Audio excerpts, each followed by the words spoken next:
Hello student, in this video lecture we are going to discuss conductances of electrolytic solution.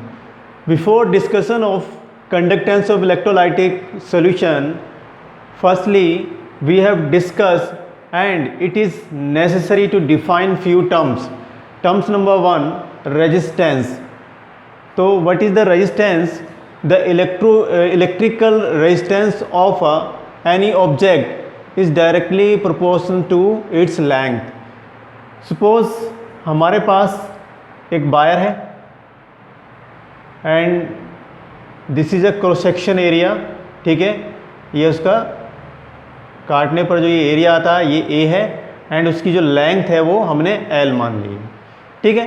तो resistance जो होता है, electrical resistance of any object is directly proportional to its length, यानी वो उसकी length के directly proportional होता है। लेंथ मैंने यहाँ पे एल मान रखी है। क्लियर हो गई बात। Now second thing is resistance inversely proportional to its area of cross section, और जो उसका क्रॉस सेक्शन एरिया होता है ये वाला, उसके क्या होता है, इनवर्सली प्रोपोर्शनल, यानी R means resistance inversely proportional 1/A, right. अब इन दोनों बातों से हम इसको सॉर्ट आउट करते हैं तो हमें मिलता है R L/A, right? This is the length.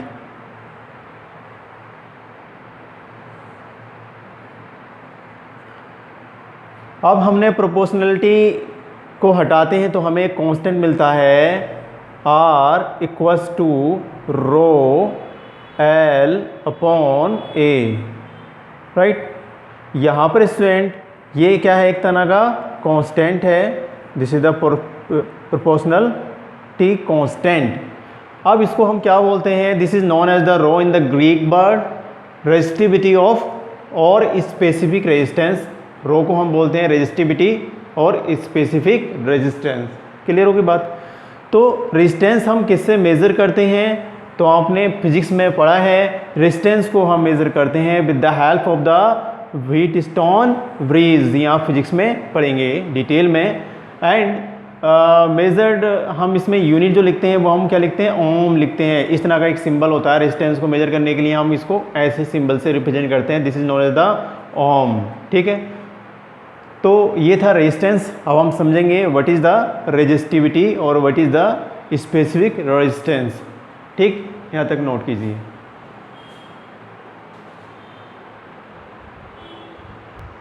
Now student हम सीखेंगे स्पेसिफिक रेजिस्टेंस। स्पेसिफिक रेजिस्टेंस अभी हमने पढ़ा था कि जो रेजिस्टेंस होता है वो इस तरह से कांस्टेंट आता है, यानी L/A, और ये एक तरह का कांस्टेंट हमें मिलता है R equals to rho L/A, ठीक है। और हमने यहाँ पे बोला था जो रो है, इसी रो को हमने क्या बोला, रेजिस्टिविटी और specific resistance. Specific resistance. But IUPAC जो है, IUPAC रिकमेंड करता है, इस चैप्टर में हम पढ़ेंगे इसका नाम रेजिस्टिविटी। तो मोस्टली आपको इस चैप्टर में रेजिस्टिविटी लिखा हुआ यहाँ पर दिखाई देने वाला है, राइट। तो अगर हमने लेंथ उस क्रॉस सेक्शन एरिया, जो हमने एक वायर लिया है और इसका ये क्रॉस सेक्शन एरिया A है एंड उसकी जो लेंथ है वो L है, तो हमने क्या करा, इसको भी हमने 1 यूनिट मान लिया और एरिया को भी हमने 1 माना। तो स्टूडेंट आपको क्या समझ में आ रहा है कि यहाँ पर हमने 1 और यहाँ पर हमने 1 रखा, तो आपको जो वैल्यू मिलेगी यानी रो मिल जाएगी। तो हम बोलते हैं जो रेजिस्टेंस होता है वो बराबर होता है किसके, यहाँ पर ये क्या है, रेजिस्टेंस, ठीक है, और ये क्या है, रेजिस्टिविटी, ठीक है। तो आप ऐसे डिफाइन कर सकते हैं, इफ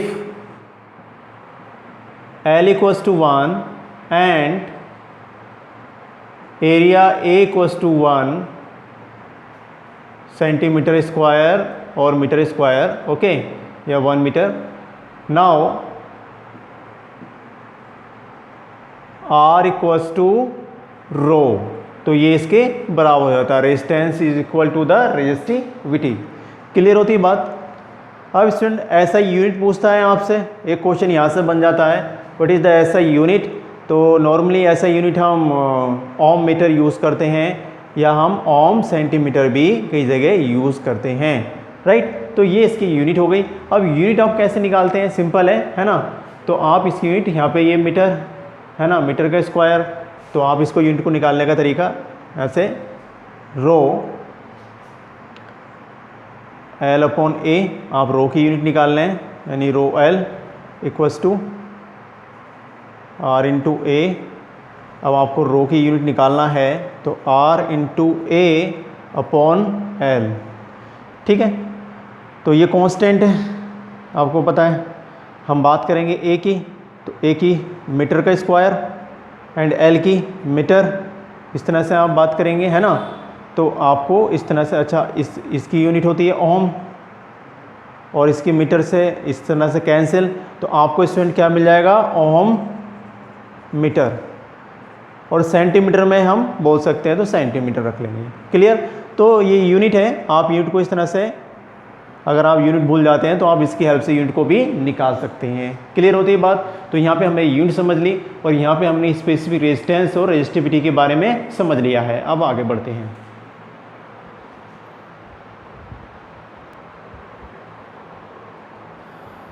तो यूनिट नोट कर ली है, नेक्स्ट टर्म की तरफ बढ़ते हैं।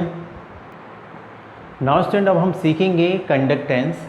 कंडक्टेंस जो होती है, inverse of the resistance is called conductance, ठीक है। तो रेजिस्टेंस के इनवर्स को हम कंडक्टेंस कहते हैं।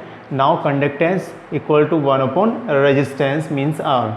Now G conductance represented by G equals to 1 upon R, right. You know about very well, R equals to rho L upon A. Now R value put here, G equals to 1, the value of R rho L upon A हमने यहाँ रखा, तो rho L upon A हमने। Now ये ऊपर गया, आपको मिलेगा G equals to A rho L. This is known as the conductance, तो इसको हमने कंडक्टेंस बोला। अब स्टूडेंट एक नया रिलेशन आपको मिलता है, एनसीईआरटी में आप पढ़ेंगे ध्यान से, तो आपको दिखाई देगा G इक्वल्स टू, क्योंकि ये जो है 1 अपॉन रो, यानी जो 1 अपॉन रो होता है, इसकी वैल्यू को हम बोलते हैं K, यानी एक नया कांस्टेंट आपको इसकी जगह मिलेगा, यानी 1 upon rho equals to K। तो G इक्वल्स टू आपको क्या मिल जाएगा, G इक्वल्स टू आपको मिलेगा, कप्पा बोलते हैं इसको, के ए अपॉन एल। तो एक नया रिलेशन आपको कंडक्टेंस का ये दिखाई देता है, G equals to K A upon L. Here K is known as the specific conductance, ये एक तरह का कांस्टेंट है kappa. This is the Greek word, इसको हम ग्रीक में के नहीं बोलते हैं, ये एक सिंबल है जिसको हम कैप्पा बोलते हैं, और इसका मीनिंग होता है स्पेसिफिक कंडक्टेंस। तो यहाँ पे हमें एक नया टर्म मिल जाता है, स्पेसिफिक कंडक्टेंस, ठीक है। तो ये एक रिलेशन है, इसको आपको ध्यान रखना है कंडक्टेंस का, ठीक है। आगे बढ़ते हैं, इसको नोट कीजिए।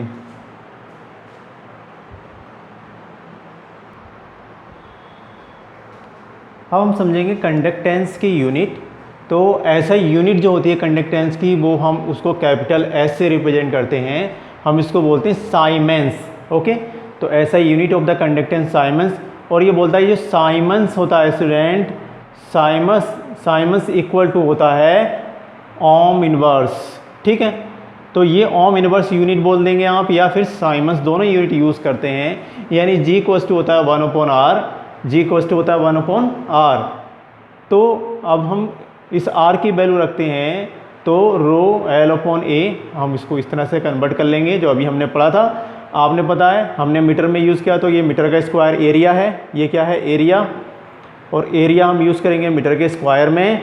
एंड यहाँ पे अभी हमने यूनिट पढ़ी थी रो की, है ना, ओम मीटर, और एल लेंथ है, इसकी यूनिट हम मीटर में लिखेंगे, मीटर स्क्वायर कैंसिल, आपको मिल जाएगा, है ना, 1 अपॉन रो या रो इनवर्स। यानी सॉरी ओम इनवर्स हम इसको बोलते हैं ओम इनवर्स। तो आप उसको बोलते हैं, यानी जो साइमंस है वो साइमंस किसके बराबर होना चाहिए, वो ओम इनवर्स के बराबर होना चाहिए। तो कंडक्टेंस की यूनिट आप ओम इनवर्स पढ़ते हैं या फिर आप पढ़ते हैं साइमंस। ठीक है, इन दो बातों को ध्यान रखना।